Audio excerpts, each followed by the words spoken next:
네, 우리 하나님 말씀 함께 보시겠습니다. 하나님의 말씀은 사무엘상 14장 36절부터 46절까지의 말씀입니다.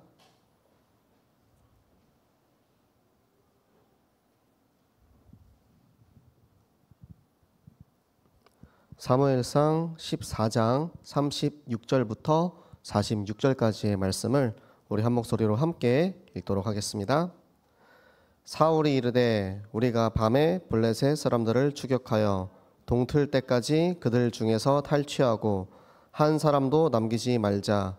우리가 이르되 왕의 생각에 좋은 대로 하소서 할 때에 제사장이 이르되 이리로 와서 하나님께로 나아가사이다 하매 사울이 하나님께 묻자오되 내가 블레셋 사람들을 추격하리이까 주께서 그들을 이스라엘의 손에 넘기시겠나이까 하되 그 날에 대답하지 아니하시는지라. 사울이 이르되 너희 군대의 지휘관들아 다 이리로 오라. 오늘 이 죄가 누구에게 있나 알아보자. 이스라엘을 구원하신 여호와께서 살아계심을 두고 맹세하노니 내 아들 요나단에게 있다 할지라도 반드시 죽으리라 하되 모든 백성 중 한 사람도 대답하지 아니하매 이에 그가 온 이스라엘에게 이르되 너희는 저쪽에 있으라. 나와 내 아들 요나단은 이쪽에 있으리라. 백성이 사울에게 말하되 왕의 생각에 좋은 대로 하소서 하니라. 이에 사울이 이스라엘의 하나님 여호와께 아뢰되 원하건대 실상을 보이소서 하였더니 요나단과 사울이 뽑히고 백성은 면한지라. 사울이 이르되 나와 내 아들 요나단 사이에 뽑으라 하였더니 요나단이 뽑히니라. 사울이 요나단에게 이르되 내가 행한 것을 내게 말하라. 요나단이 말하여 이르되 내가 다만 내 손에 가진 지팡이 끝으로 꿀을 조금 맛보았을 뿐이오나 내가 죽을 수밖에 없나이다. 사울이 이르되 요나단아 내가 반드시 죽으리라. 그렇지 않으면 하나님이 내게 벌을 내리시고 또 내리시기를 원하노라 하니 백성이 사울에게 말하되 이스라엘의 이 큰 구원을 이룬 요나단이 죽겠나이까. 결단코 그렇지 아니하니이다. 여호와의 살아계심을 두고 맹세하옵나니 그의 머리털 하나도 땅에 떨어지지 아니할 것은 그가 오늘 하나님과 동역하였음이니이다 하여 백성이 요나단을 구원하여 죽지 않게 하니라. 사울이 블레셋 사람들 추격하기를 그치고 올라가매 블레셋 사람들이 자기 곳으로 돌아가니라. 아멘. 네, 우리 이번 주 암송 말씀 로마서 16장 3절 4절 말씀 또 함께 보도록 하겠습니다. 로마서 16장 3절 4절 말씀 다 주보 가지고 계시죠? 네, 우리 한 목소리로 함께 읽겠습니다.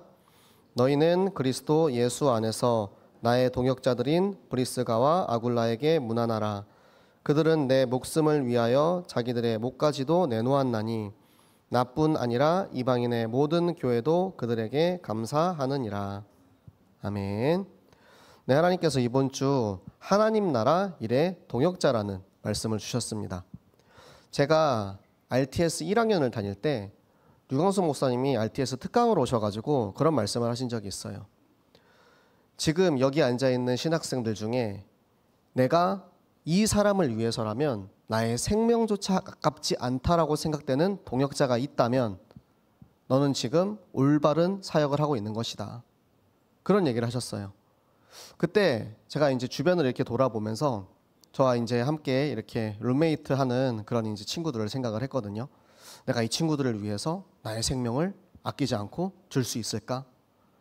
내가 정말 이 함께 하는 동역자들과 생명을 아끼지 않는 그런 관계가 될 수 있을까? 그런 생각들을 했습니다. 그리고는 지금 이제 이 새생명교회에 와서 7년 차가 딱 되었는데요. 하나님께서 보여주신 것이 있어요. 우리 새생명교회는 전 교인이 동역자다.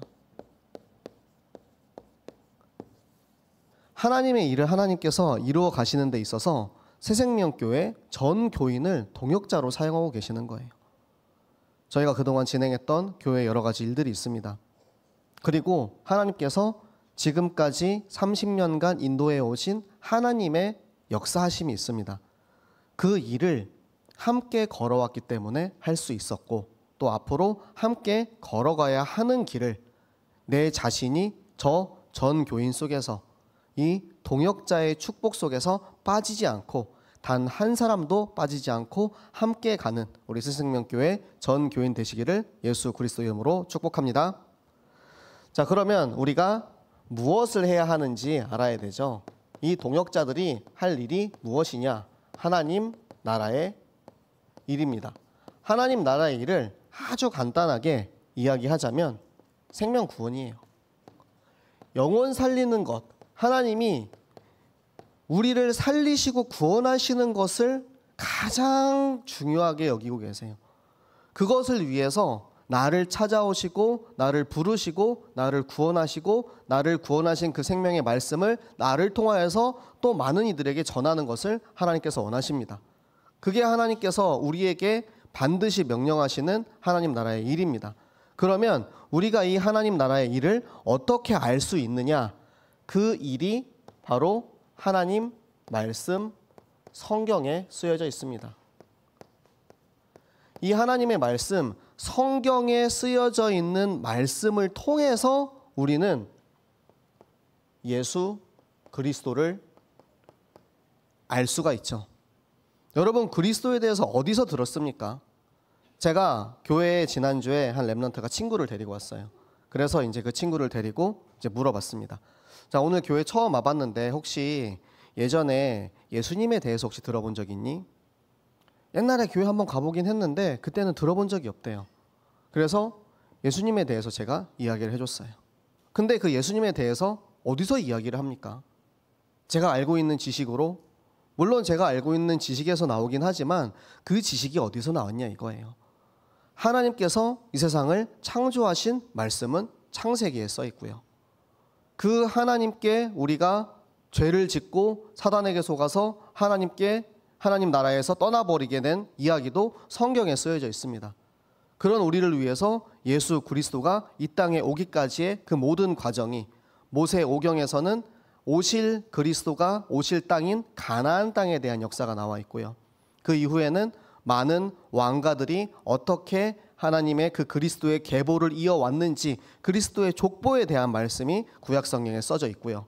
그리고 선지자들이 오실 그리스도에 대한 예언을 대선지서, 소선지서 계속해서 예언을 합니다. 그리스도께서 오실 것이다. 너희가 기다리고 있는 그 메시아 그리스도께서 반드시 이 땅에 오셔서 너희를 구원하실 것이다. 그 그리스도에 대한 말씀이 구약 성경에 그렇게 적혀 있고요. 그리고 신약 성경에는 이 땅에 오신 그리스도, 나의 죄를 위해서 이 땅에 오신 그리스도가 나를 위해서 고난당하시고 죽음당하시고 부활하신 그 그리스도에 대한 하나님에 대한 그 완벽한 말씀, 정확한 말씀, 그 기준이 거기 적혀 있고, 그리고 사복음서가 지나가고 나면 예수 그리스도께서 승천하신 그 이후에, 그리고 이 땅에 성령으로 오신 그리스도께서 내 안에 계신 이들이, 그 제자들이 어떠한 삶을 살아가고 있는지에 대한 그 말씀이 적혀 있습니다. 모든 성경은 다 그리스도에 대해서 적혀 있어요. 그리고 우리가 그 그리스도를 만난 것도, 그리스도를 들은 것도, 그 그리스도를 믿는 것도 전부 다 하나님의 말씀을 통해서 들은 것입니다. 그렇다면 이 그리스도를 믿는 믿음을 가진 우리가 바로 이 하나님의 나에게 주시는 생명을 누릴 수 있는 거고요. 그리고 이 생명을 저 땅끝까지 전달하는 그 일을 우리는 선교, 전도, 세계, 복음화라고 이야기를 합니다. 하나님께서는 우리에게 이 일을 행하고 계신 거예요. 지금 이 시간, 이 자리, 이곳에서도 하나님께서는 지금 현재 이 하나님 나라의 일을 이루고 계십니다. 하나님께서 우리에게 예배를 통해서, 말씀을 통해서 더 정확하게 알게 하시고 깨닫게 하시고 믿어지게 하시고 내가 믿고 누리고 가지고 있는 것을 증인되게 하셔서 이제는 저 죽어가는 이들에게 전하라고 하십니다. 그것이 우리의 정체성입니다. 내가 누구인지 알며 그것을 누리고 나아가서 더 많은 사람들에게 전달해서 그들에게 제자로 세우는 것. 그것이 하나님께서 우리에게 원하시는 하나님 나라의 일인 것입니다. 이것을 알고 있는 사람은 나의 현장에 나가서 증인이 될 수 있습니다. 목사인 저의 현장은 이곳이 저의 현장이죠. 제가 강단에서 받은 말씀을 묵상하고 편집하고 여러분들에게 전달하는 것.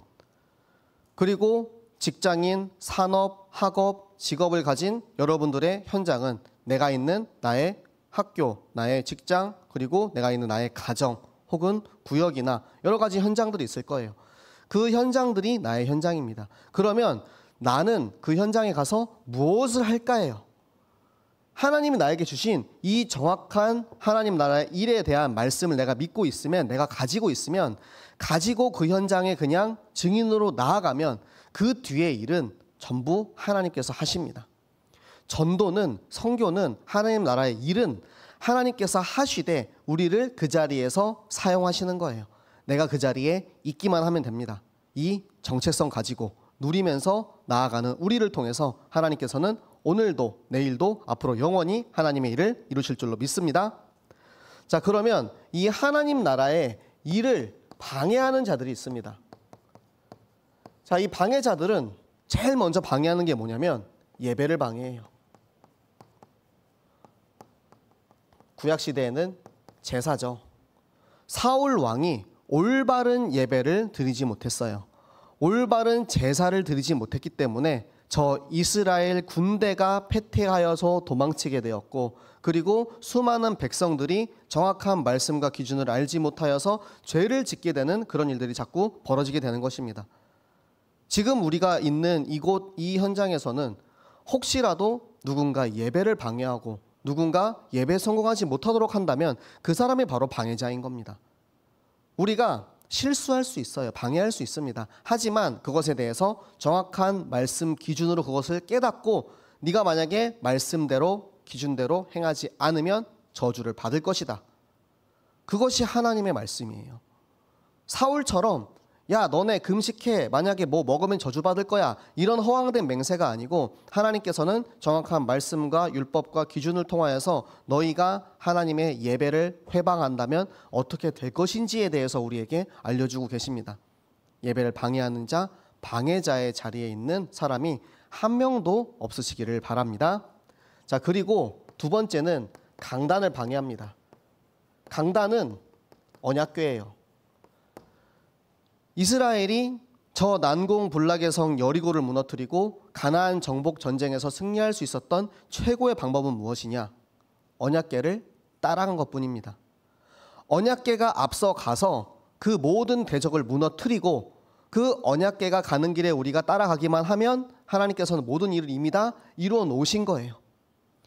그것이 하나님께서 원하시는 일이고 하나님 나라의 일입니다. 그런데 우리는 언약궤보다 앞서갈 때가 있어요. 강단을 앞서갈 때가 있습니다. 성령을 앞서갈 때가 있어요. 그래서 내 판단과 내 기준으로 나의 생각대로 내 일을 하다 보니까 감정이 올라와요. 나의 생각과 나의 경험이 올라옵니다. 그러다 보니까 자꾸 비판적이 되고 욕하게 되고 마음 상하게 되고 상처받게 되고 다른 사람을 비방하고 다른 사람들이 예배드리지 못하도록 방해하는 방해자의 역할을 하게 되는 것입니다. 우리가 그래서 예배드릴 때 제일 조심해야 될 게 무엇이냐? 말씀을 들으면서 그래 그거 네 얘기잖아. 하나님 나에게 주시는 말씀이라니까요. 나에게 주시는 말씀인데 그래 이거는 엄지사모가 좀 이거를 좀 듣고 좀 깨달았으면 좋겠는데 나한테 맨날 뭐라 그러지 말고 이거 좀 깨달았으면 좋겠는데, 예를 들어서 제가 그렇다는 건 아니고요. 네, 예를 들어서 내가 막 말씀을 들으면서 그래 우리 와이프가 이걸 듣고 깨달으면 얼마나 좋을까, 막 이런 생각을 하는 것이 가장 대표적인 우리가 강단을 잘못 듣고 있다는 거예요. 말씀은 거울이에요. 나의 거울. 보면서 말씀을 보면서 그 속에 비춰지는 나를 보는 거예요. 맞아, 내가 이 부분이 나도 사울왕 같았지.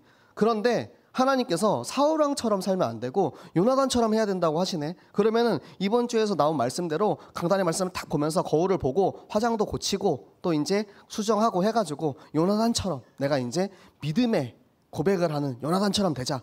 이렇게 되는 게 강단과 언약궤를 따라가는 삶입니다. 강단을 거스르거나 강단을 앞서가는, 언약궤보다 앞서가는 선택을 하는 성도님들, 정교인 중에 한 명도 없기를 예수 그리스도 이름으로 부탁을 드립니다. 자, 그리고 하나님의 뜻보다 나의 뜻이 앞서가는 사람들, 대표적인 우리 사울 왕이 있죠. 하나님이 원하시는 것이 무엇인지 알 수 없는 거예요. 그리고 사울과 엘리 제사장이 있습니다.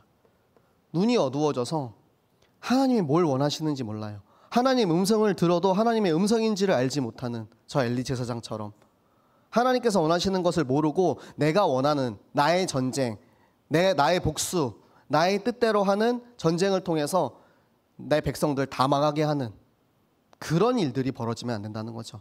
그게 우리에게 보여주시는 반면교사입니다. 이렇게 하면 안 된다고, 이렇게 하지 말라고 보여주시는 거예요. 그래서 내 중심에 내 방법, 내 생각, 내 동기, 나의 것들 다 내려놓고 하나님이 원하시는 것이 무엇인가요? 하나님의 뜻이 무엇인가요? 하나님의 방법이 무엇인가요? 하나님의 계획이 무엇인가요? 그것이 모두 다 하나님의 말씀 속에 있음을 저 강단을 통해서 우리를 가르치고 깨닫게 하시고 인도하고 계심을 그 강단 따라 언약궤 따라 말씀 따라가는 우리 모든 성도님들 되시기 바랍니다. 자, 그리고 하나님의 말씀을 따라가는 요나단 같은 동역자들이 있죠. 이 동역자들은 저는 요나단과 그 소년의 모습을 보면서 정말 너무 아름다운 동역자의 모델이라고 생각을 했어요. 당신의 마음에 있는 대로 행하소서. 내가 그 마음을 따라 함께 가겠나이다. 하나님께서 요나단에게 주신 그 성령의 감동을 내가 지지하고 믿고 같이 가겠다라고 이야기하는 거예요. 그런 동역자의 모습. 내 안에 누가 있습니까? 우리 마음 속에 누가 있습니까? 내 마음 속에 계시는 예수 그리스도를 우리는 함께 따라가는 거예요. 그리스도와 함께 걸어가는 삶, 그리스도와 함께 가는 삶. 그리고 우리는 말씀을 함께 인도받아야 합니다. 말씀을 함께 인도받는다는 것은 전 교인이 전부 다 강단에서 선포되는 그 말씀 속에 있다는 거고요. 그리고 함께 성경을 읽고 함께 하는 것. 그래서 제가 이제 유라익 성경을 하고 있잖아요. 오늘 밤에도 이제 할 건데요. 함께 성경을 읽는 사람들을 저는 동역자라고 생각을 해요. 함께 강단을 포럼할 수 있는 사람을 동역자라고 생각합니다. 내가 강단의 말씀을 포럼하다 보면 하나님이 나에게 주신 것, 하나님이 강단을 통해서 나에게 깨닫게 하신 것을 내가 옆에 있는 우리 동역자들과 함께 이렇게 포럼을 하면 점점 더 풍성해집니다. 하나님께서 같은 말씀이지만 각 사람에게 주시는 은혜가 달라요. 그렇기 때문에 옆에 있는 우리 권사님이 오늘 받은 말씀을 내가 다 이렇게 포럼하다 보니까 내가 또 이 포럼을 들으면서 내가 너무 은혜가 된다. 또 옆에 있는 우리 랩넌트랑 포럼을 했는데 랩넌트가 보기에는 또 이렇게 말씀을 이렇게 받는구나.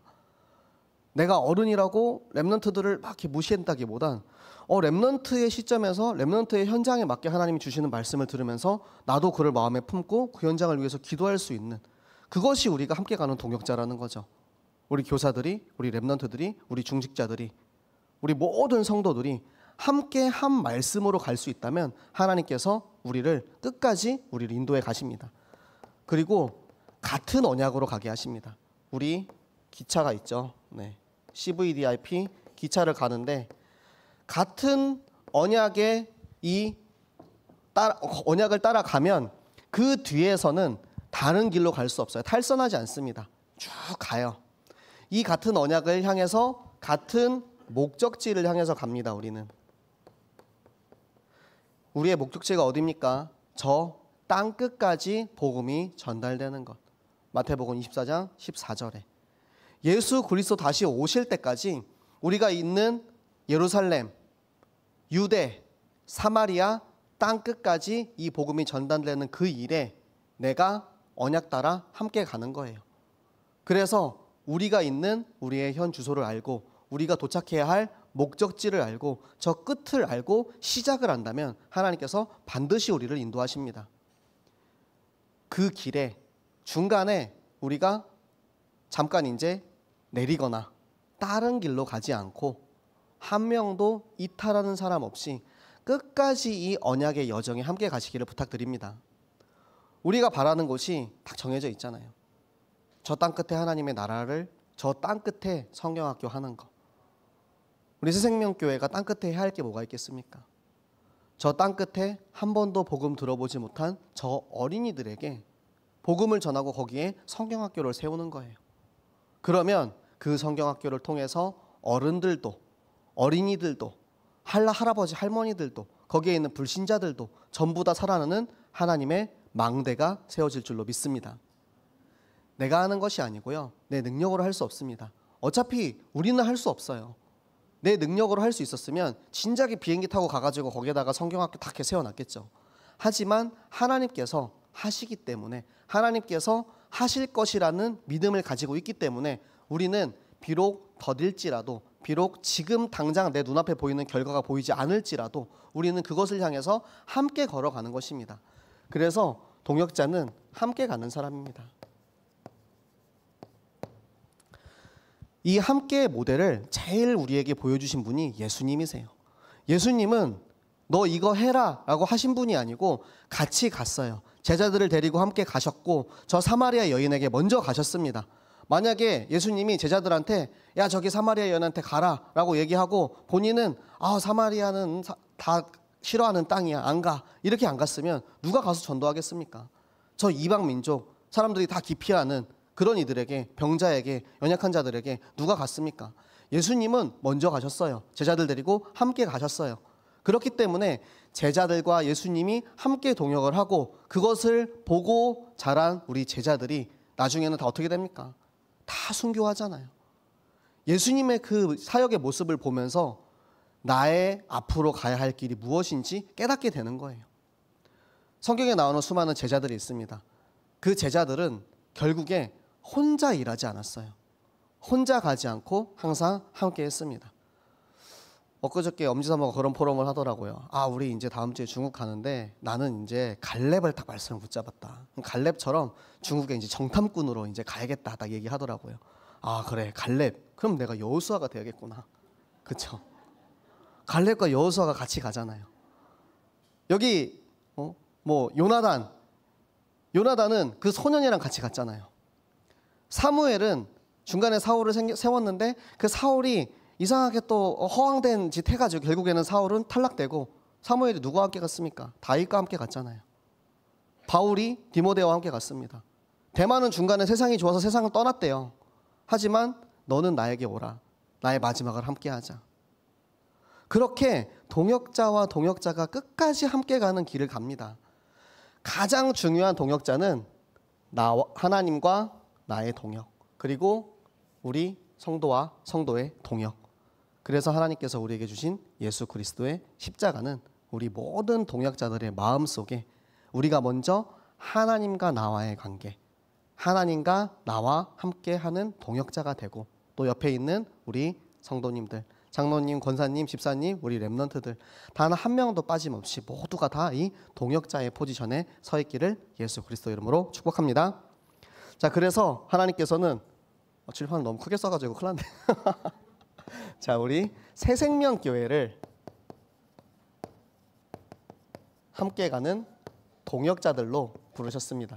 지난 30년을 하나님께서 그렇게 생명 렘넌트 공동체 세우는 그 일에 우리를 부르셨고 동역하셨고 지금까지 우리가 저 어린이 세우는 성경학교를 30년 동안 해왔기 때문에 새생명교회를 이렇게 인도에 오신 거예요. 여러분, 많은 교회들이 망하고 무너집니다. 제가 처음에 신학을 한다 그랬을 때 저희 아버지가 교회 다 망한다, 교회 돈도 못 벌고 다 가난하게 산다, 우리 가게 오는 전도사 보니까 투잡으로 저 대리운전하고 있더라, 막 이제 이렇게 이야기하시면서 망한 것들을 참 많이 보시더라고요. 네, 망하는 교회도 많아요. 무너지는 교회도 많습니다. 하지만 하나님께서 교회가 어떤 길을 걸어가고 있는지, 이 땅에 이 교회가 필요하면 절대 망하게 안 하시는 거예요.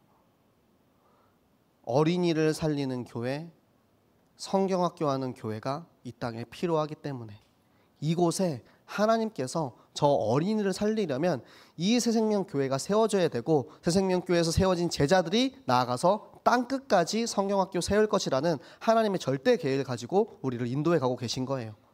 내가 그 속에서 함께 동역하는 성도님들 되시기 바랍니다. 자, 그리고 앞으로 갈 우리의 저 50년 비전을 향해서 앞으로도 갈 길이 사실은 다르지 않아요. 새롭지 않아요. 특별한 걸 하는 게 아니에요. 하나님께서 인도하시는 언약궤 따라, 성령 따라, 강단 따라 한 걸음씩 한 걸음씩 가다 보면 와, 벌써 50년이 됐네 싶을 거예요. 제가 1992년도부터 교회를 다녔거든요. 초등학교 2학년 때부터. 제가 올해 교회 다닌 지가 31년이 저도 되었더라고요. 어느새 내가 30년을 신앙생활을 했더라고요. 제가 선교지에 가서 제가 2007년, 2009년 그때 이제 선교지에 가서 그 교회가 막 세워지는 것을 보고 왔어요. 그런데 그 교회가 10년이 지나고 나서 그 교회에서 자란 친구가 전도사가 되어 있는 거예요. 그 친구가 처음 예수님을 만나고 처음 복음을 듣는 그때 제가 이제 있었거든요. 근데 그 친구가 자라가지고 예전에 이제 그 지역에 갔는데 애도 둘이에요. 애도 낳았고 거기서 이제 전도사로 막 이렇게 아직까지도 그 기도하는 모습이 똑같아요. 진짜 하나님을 간절히 사모하면서 기도하는 그 모습을 보면서 아, 이 시간이 정말 빠르구나. 그런데 그 긴 시간, 이 짧은 시간 동안 하나님께서는 이 렘넌트를 키우셔서 하나님의 일꾼으로 세우시는 그 일을 계속해서 하고 계셨구나. 지금도 우리 렘넌트들이 그렇게 자라고 있습니다. 우리 렘넌트들 중에서 자라서 이제 중직자가 되어지고 또 이곳에서 목회자가 나오고 또 나아가서는 선교사가 나오고 저 땅끝을 살릴 인물들이 계속해서 나오게 될 거예요. 우리는 그 제자운동, 후대운동 하는 것입니다. 우리의 후대에게, 우리의 제자들에게 저 30년 동안 우리를 인도해 오신 하나님께서 앞으로 다가올 50년 비전을 향해서 그리고 50년을 넘어서 100년을 향해서 나갈 수 있도록 우리는 단 한 명도 포기하지 않고 단 한 영혼도 내버려 두지 않고 끝까지 함께하는 자의 응답을 누리시기 바랍니다.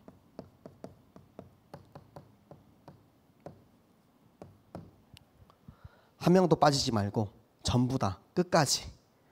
마지막에 내가 딱 돌아보았을 때 아, 하나님께서 우리 교회를 이렇게 전교인을 한 명도 빼놓지 않고 다 인도해 오셨구나.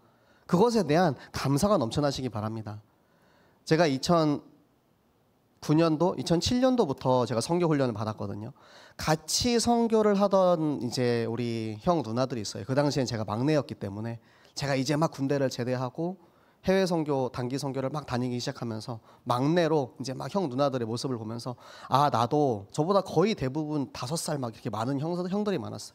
나도 내가 5년 뒤에 저 형처럼 저렇게 신앙도 성숙하게 저렇게 막 선교하는 사람이 되어야지 막 이렇게 생각하고 있었던 그런 사람들이 지금 선교지에 있는 사람이 한 명도 없어요. 그때 우리의 슬로건이 주님, 제가 선교사입니다. 딱 이거였거든요. 우리 이제 누나들은 시집 가서 우리 형들은 또 직장에 가정이 생기고 막 이러다 보니까 선교지에 있는 사람이 한 명도 없어요. 딱 한 명 있습니다. 제주 선교하고 있는 목사님이 한 분 계십니다. 저랑 같이 이제 맨날 같이 잠도 자고 같이 싸우기도 하고 막 그랬던 그 형 한 명이 지금은 제주도에서 목사 안수를 받아가지고 그 얘기 하더라고요. 야, 재민아, 제주도는 선교지야. 제주도는 제주도 사람과 그리고 도시 사람, 내륙 사람을 구분해. 제주도 사람이 아니면 이 사람들은 외지 사람이라고 받아주지도 않아. 그래서 본인은 이제 외지에서 왔기 때문에 완전 진짜 새로운 문화에서 선교하고 있는 거예요. 그래서 아, 그래. 형이 또 항상 저의 롤모델이었거든요. 찬양도 너무 잘했어요. 찬양도 너무 잘하고 또 말씀 선포도 잘하고 그걸 보면서 제가 이렇게 자라왔는데 같이 자라온 동역자들이 한 명씩 한 명씩 사라지는 모습이 되게 가슴이 아프더라고요.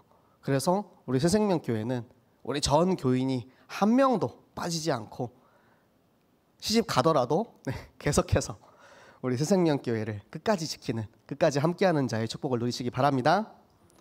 그래서 하나님께서 우리에게 주시는 중직자 임직의 축복이 있습니다.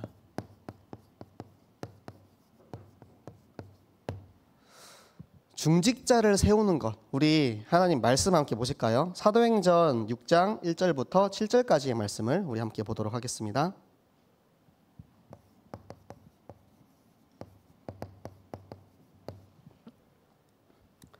사도행전 6장 1절부터 7절까지의 말씀, 우리 한 목소리로 함께 읽겠습니다. 그때 제자가 더 많아졌는데 헬라파 유대인들이 자기의 과부들이 매일의 구제에 빠짐으로 히브리파 사람을 원망하니 12사도가 모든 제자를 불러 이르되 우리가 하나님의 말씀을 제쳐놓고 접대를 일삼는 것이 마땅하지 아니하니 형제들아 너희 가운데서 성령과 지혜가 충만하여 칭찬받는 사람 7을 택하라. 우리가 그 일을 그들에게 맡기고 우리는 오로지 기도하는 일과 말씀 사역에 힘쓰리라 하니 온 무리가 이 말을 기뻐하여 믿음과 성령이 충만한 사람 스데반과 또 빌립과 브로고로와 니가노로와 디몬과 바메나와 유대교에 입교했던 안디옥 사람 니골라를 택하여 사도들 앞에 세우니 사도들이 기도하고 그들에게 안수하니라. 하나님의 말씀이 점점 왕성하여 예루살렘에 있는 제자의 수가 더 심히 많아지고 허다한 제사장의 무리도 이 도에 복종하니라. 아멘. 자, 하나님께서 당신의 제자들을 불러서 기름 부어서 안수하여 그들을 중직자로 세우십니다. 자, 저 이름 없는 70인 제자들을 불러서 하나님께서 직접 선택하신 이들이에요. 성령 충만, 말씀 충만, 그리고 사람들에게 칭찬받는 이들을 세운 이유는 무엇입니까? 가장 낮은 곳에서 성도들을 섬길 역할을 할 수 있는 사람이 필요한 거예요. 그게 집사고, 그게 권사고, 장로고, 중직자입니다. 중직자가 내가 왜 중직자가 되어야 하는지를 먼저 깨달아야 돼요. 교회를 섬기는 사람이 중직자이지, 내가 장로인데 어깨에 힘 딱 주고 와가지고 이제 막 와서 인사하고 막 장로님 오셨습니까? 이거 하려고 장로 임직 받는 게 아니고, 장로기 때문에 더 교회를 위해서 낮은 곳에서 섬기고. 집사는 뭐 하는 사람입니까? 집사는 집 관리하는 사람이에요. 가장 낮은 곳에서 섬기는 그 일에 내가 왜 집사가 되어야 하는지 그것을 알고 집사가 되어야지, 그냥 막 집사라고 안수집사 딱 해서 안수 받았는데 내 마음속에 우리 성도를 향한 사랑이 없어. 그러면 오히려 직분은 없는 것만 못합니다. 그래서 우리 모든 중직자분들은 이 말씀을 반드시 묵상하시기 바랍니다. 하나님께서 우리 이번 주 3부 때 받은 말씀 사무엘상 16장 13절의 말씀처럼 기름 부어 안수함으로 여호와의 영이 충만하게 하세요. 그럼 그 힘을 가지고 교회를 섬기고 성도를 섬기고 렘넌트를 섬기는 일에 우리가 쓰임받는 게 마땅히 중직자의 역할인데, 그 역할을 내가 하지 않는다라고 하면은 다 녹슬어 버리는 거죠. 그래서 하나님께서 우리에게 보여주시는 여러 가지 예시들이 있습니다. 자, 시내 산에 올라간 제자들이 하나님과 대면을 합니다. 원래는 하나님을 만나면 다 죽어야 돼요. 하나님을 절대 우리는 대면할 수 없어요. 하지만 우리를 존귀한 자로 부르셨어요. 우리가 진짜 존귀하기 때문에 존귀하다라고 하시는 게 아니고, 우리가 존귀하지 못하지만 하나님께서 우리를 부르셨고 하나님께서 우리를 세우시기로 작정하셨기 때문에 우리를 존귀한 자로 여겨주시는 거예요. 우리는 구원받을 만한 자격 조건 하나도 없는 정말 더럽고 추악한 그런 나를 위해서 예수님이 우리를 찾아오셨다니까요. 그 예수 그리스도 내 안에 있는 우리는 너무나도 부족하지만 그 그리스도가 내 안에 있기에 우리가 존귀한 자가 될 수 있는 것입니다. 그 그리스도로 인하여서. 그리고 값없이 받은 이 복음을 거저 받았으니 거저 주어라 말씀하신 그 말씀대로 값없이 받았기 때문에 우리는 모든 것을 아낌없이 하나님께 드릴 수 있는 것입니다. 그래서 한나가 하나님 앞에 자기의 유일한 자식이었던 사무엘을 드릴 수 있었던 거고요. 황소 3마리 하나님한테 드리는 거는 자기 자식 드린 거에 비하면 별것도 아니에요. 내 전부인 그렇게 갖기 힘들었던 그 자식, 내 하나뿐인 자식 사무엘을 하나님 앞에 드렸는데 황소 3마리가 별겁니까? 10마리든 100마리든 내가 10마리 100마리 있었으면 100마리 드렸을 거예요. 하지만 하나님께서는 그 한나의 마음을 보시고 나중에 한나에게 아이를 5명을 주십니다. 5명을.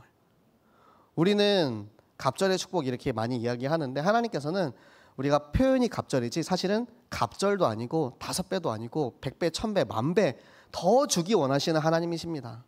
그래서 우리의 마음을 하나님이 보시는 거예요. 다윗의 마음이 얼마나 예쁩니까? 다윗이 어느 날 그런 생각을 하는 거예요. 아, 나는 이렇게 멋진 왕궁에서 살고 있는데 여호와의 성전이 내가 살고 있는 나의 집보다 저렇게 초라해서 되겠어? 아, 그렇게 할 수 없습니다. 하나님, 내가 가진 모든 것을 다해서 내 집보다 더 하나님의 집을 크게 짓겠습니다. 다윗이 자기 그 시대에 성전을 짓지는 못합니다. 하지만 솔로몬이 성전을 지을 수 있도록 모든 것을 다 준비해 놔요. 자기 나라의 모든 국력을 다하여서 하나님의 집을 내가 짓겠다라고 고백할 수 있었던 그 마음. 그래서 유일하게 성경에서 내 마음에 합한 자라는 표현을 받을 수가 있었어요. 다윗을 얼마나 예뻐하셨는지 우리가 알 수 있죠. 그 다윗의 마음. 그리고 엘리사는 어땠습니까? 엘리야가 저 하늘로 올라가기 전에, 야 엘리사야, 이제는 내가 너 기반을 잘 닦아줄 테니까 가서 저기 가가지고 이제 축복 받아가지고 일해라. 아닙니다. 저는 당신을 끝까지 쫓아가겠습니다. 야, 나 이제 올라가야 되는데 네가 바라는 것이 무엇이냐? 하나님께서 당신에게 주신 갑절의 영감을 나에게 주시옵소서. 하나님께서 이 엘리사의 마음을 받으시는 거예요. 그래서 우리가 엘리사에 대해서 평소에 많이 이야기를 안 해서 모르시는 분도 많지만 성경에서 엘리사가 행한 기적들이 굉장히 많이 나옵니다. 하나님께서 이 엘리사를 사용하신 거예요. 엘리사를 사용하셨듯이 우리 모든 중직자들을 하나님께서 사용하시고 한나와 다윗의 마음을 받으시고 그들에게 몇백 배로 축복하셨듯이 우리 중직자들을 반드시 하나님께서 축복하실 것입니다. 그래서 하나님께서 우리에게, 우리 안에 이 중직자들은 세 가지 뜰을 가져야 한다고 하셨어요. 내 안에 이 세 가지 뜰이 있어야 돼요. 고린도전서 3장 16절에 너희는 하나님의 성전이니. 내가 하나님의 성전입니다. 우리 교회에, 물론 우리 교회, 우리 성전 안에 아이들의 뜰, 이방인의 뜰, 치유의 뜰 아주 필요합니다. 그보다 먼저 앞서야 하는 건 내 안의 성전, 내 안에 세 가지 뜰이 있어야지 우리가 그것을 만들 수가 있는 거예요.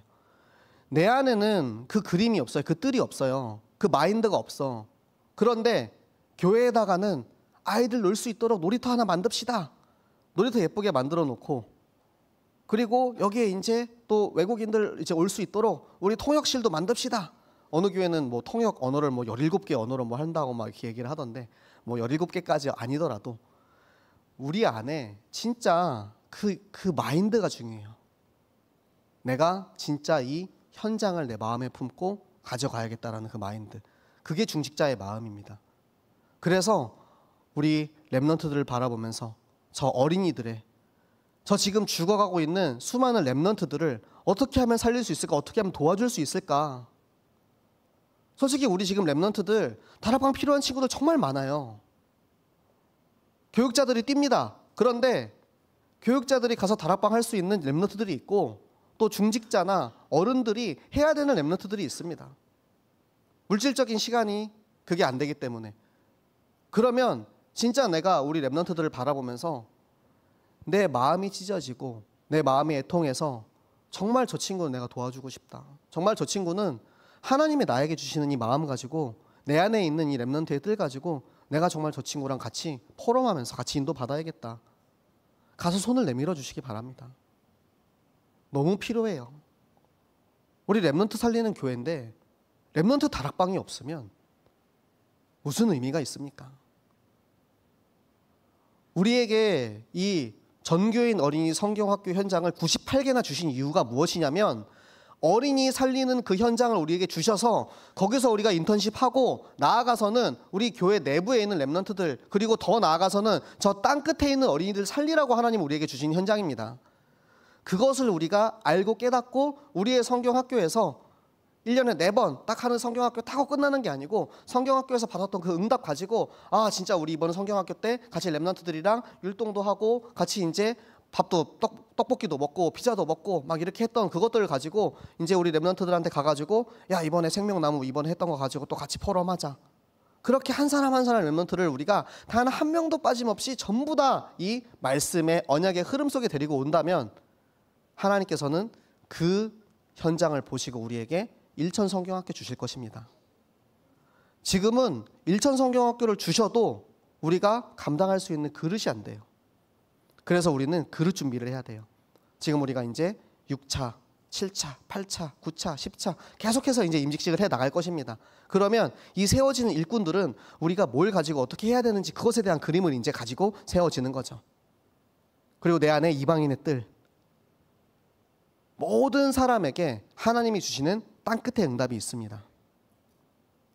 지금도 우리 이제 간사님이랑 로즈가 같이 이렇게 예배 드리고 있는데요. 나에게 맡겨주시는 저 땅끝의 응답을 내가 진짜 마음을 담고 내가 마음을 품고 그곳을 향해서 기도하고 섬길 수 있는 중직자를 되시기 바랍니다. 하나님이 저에게 주신 저 땅끝을 향해서 제가 이제 다음 주에 갑니다. 네, 6년 만에 들어가는데요. 저는 이제 엄지사모랑 포럼했던 그 내용을 가지고 정탐꾼 캠프라고 부르기로 했어요. 가서 정탐하고 땅을 밟고 그곳에 하나님이 원하시는 뜻이 무엇인지 보러. 저에게 주신 저 땅끝에 대한 그 마음이 너무 확고하거든요. 그러면 여러분들 한 사람 한 사람에게 보여주시는 그 땅끝이 있잖아요. 우리 이번에 인도네시아 비전트리 같이 갔다 온 우리 렘넌트들이 그 땅을 놓고 막 기도하기 시작했어요. 왜? 그 현장을 보고 밟고 선교사님의 사역을 보고 함께 배운 그것들이 내 마음속에 이제 내 마음속에 땅끝으로 자리 잡는 거예요. 그럼 그 친구들이 자라서 중직자가 되었을 때 하나님, 제가 저 나라 선교는 책임지겠습니다.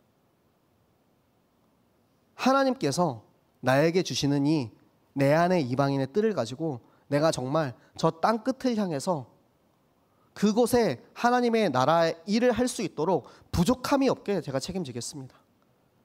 여러분, 선교에는 여러 가지가 필요합니다. 중직자가 필요해요. 렘넌트가 필요하고요. 교역자가 필요합니다. 절대 그 어떤 선교사도 혼자서 사역할 수 있는 사람은 없어요. 그것이 새생명교회가 선교사와 함께 가야 하는 이유이고 함께 가도록 우리에게 주시는 축복인 것입니다. 지금 하고 있는 남인도, 아프리카, 그리고 파키스탄, 그런 나라들에 우리가 계속해서 같이 가기 위해서는 그들과 팀이 돼야 돼요. 그 팀의 응답을 받기 위해서 계속해서 전도학교를 하고 있는 거고 그 속에서 세워지는 일꾼들을 통해서 앞으로 이제 땅끝까지 이루어지는 그 선교를 우리가 함께 가는 것입니다. 우리 교회 안에 치유의 뜰이 있어야 돼요. 치유에서 가장 중요한 게 뭐냐면 영적인 치유입니다. 치유의 기본은 말씀을 떠나갔던, 기준을 떠나갔던 내가 다시 말씀으로 돌아오는 것입니다. 기준으로 돌아오는 거예요. 그래서 우리는 계속해서 정확한 복음을 선포하고 정확한 강단과 말씀 속에 자라나는 거예요. 그 속에 있으면 지금 잠깐 실수하고 돌아서더라도 다시 올 수 있어요. 기준이, 뿌리가 박혀있기 때문에 멀리 못 갑니다. 그런데 이 뿌리가 얕은 나무가 있어요. 뿌리가 얕은 나무는 태풍 불면 휙 하고 날아가 버립니다. 그 뿌리가 우리 새생명교회에서는 이것이고요. 그 뿌리를 정확하게 심어주는 것이 우리 교회 학교, 주일학교, 그리고 성경학교의 역할인 것입니다. 그러면 그 뿌리를 가지고 자라는 이들은 결국에는 내가 체험한 그 치유의 현장, 영적 치유를 통해서 내가 증인되어서 영적 서밋으로 서는 거예요. 그리고 내가 가지고 있는 나에게 주시는 기능, 달란트는 영적으로 말씀이 회복되면 당연히 딸려 나오는 거예요. 내가 나의 달란트를 해방시키기 위해서, 개발하기 위해서 뭔가 열심히 막 해야겠다, 이게 아니고 말씀을 붙잡고 정확한 언약 안에 있으면 하나님께서 그 안에서 주십니다. 그래서 그 안에서 인도받고요. 그래서 그 기능 가지고, 그 영적인 힘 가지고 나의 현장의 문화를 바꾸게 됩니다. 현장의 문화가 바뀌어요. 그 현장이 옛날에는 우리 친구들이 모이면 다 같이 게임하는 게 문화였어요. 다 같이 모이면 다 같이 축구하는 게 문화였어. 그런데 다 같이 모여가지고 이제는 우리의 삶을 포럼하고 말씀을 포럼하고 미래를 포럼할 수 있는 포럼의 문화로 바뀌게 됩니다. 지금 중고등부에서 기도하고 있는 다락방이 있는데요. 우리의 렘넌트들에게 그런 영적 문화를 세워주고 싶어요. 우리 렘넌트들이 같이 함께 모여서 놀고 떠들고 이야기하고, 저도 되게 좋아하거든요. 매주 토요일, 일주일에 한 번 제가 유일하게 이제 아이들과 마음 놓고 떡볶이, 치킨 먹을 수 있는 날인데요. 되게 좋아해요, 같이 하는 거. 그런데 그 아이들과 함께하는 이 문화가 노는 문화에서 벗어나서 이제는 말씀을 함께 배우고 확신하는 문화의 자리로 조금씩 자리 잡고 있는 거예요. 그것을 위해서 우리는 또 이제 앞으로 토요스쿨로 인도받습니다. 자, 여러분, 토요스쿨 전교인으로 가는데요. 여러분은 그 전교인으로서 무엇을 하시겠습니까? 제가 여러분에게 과제를 내드리겠습니다. 나는 전교인으로서 렘넌트를 위해서 무엇을 할 것인가? 우리 렘넌트 한 사람을 살리기 위해서 전교인 안에 있는 중직자인 내가, 렘넌트인 내가, 청년인 내가 무엇을 할 수 있을까? 하나님께서는 그 마음을 받으시고 그 일에 우리를 동역자로 사용하십니다. 전교인이 동역자라고 말씀드렸습니다. 단 한 사람도 전교인의 자리에서 빠지지 마세요. 지금 오늘 함께 읽었던 말씀처럼 저 브리스가와 아굴라, 이들이 바울과 함께 할 수 있었던 이유가 무엇이냐면 생명을 위해서였어요. 바울이 이 예수 그리스도의 말씀을 가지고 생명을 살리는 그것을 함께 하기 위해서 브리스가와 아굴라가 바울에게 아낌없이 모든 것을 다 줄 수 있었습니다. 우리 새생명 교회가 토요스쿨이 앞으로 가는 금토일 시대의 모든 시스템이 생명을 살리는 그 속에 있다면 여러분은 그곳에 생명을 드리기 바랍니다. 생명을 걸지 않고는 바뀔 수가 없어요. 생명을 걸지 않고는 생명을 살릴 수가 없어요. 예수님이 우리를 살리기 위해서 자신의 생명을 버리고 우리를 구원하셨던 것처럼 우리도 받은 그 생명, 거저받은 그 생명을 걸고 한 생명을 살려야 됩니다. 그렇지 않으면 그 생명이 살아날 수 없어요. 그래서 마지막까지 단 한 사람도 이 말씀, 생명 운동에서 벗어난 사람 없는 끝까지 함께 가는 자의 응답 누리는 우리 모든 새생명교회 전 교인 되시기를 예수 그리스도 이름으로 축복합니다. 네, 우리 함께 기도하도록 하겠습니다. 하나님께서 우리를 동역자라고 하셨습니다. 무엇보다 우리는 하나님과 함께 동역하는 거예요. 하나님이 원하시는 것이 무엇인지, 하나님이 우리에게 깨닫게 하시고자 하는 것이 무엇인지, 하나님이 가장 기뻐하는 그 생명운동, 전도운동, 렘넌트 살리는 후대운동에 내가 있게 하여 주시옵소서. 내 안에 이 세 가지 뜰을 통하여서 어린이와 이방인과 그리고 연약한 이들을 살리고 회복하는 전도운동하게 하여 주시옵소서. 그 일에 우리 전 교인이 단 한 명도 빠짐없이 함께 동역하는 응답을 누리는 새생명교회 되게 하여 주시옵소서. 우리 함께 같이 기도하도록 하겠습니다. 살아계신 하나님 아버지 감사합니다. 하나님 오늘도 우리에게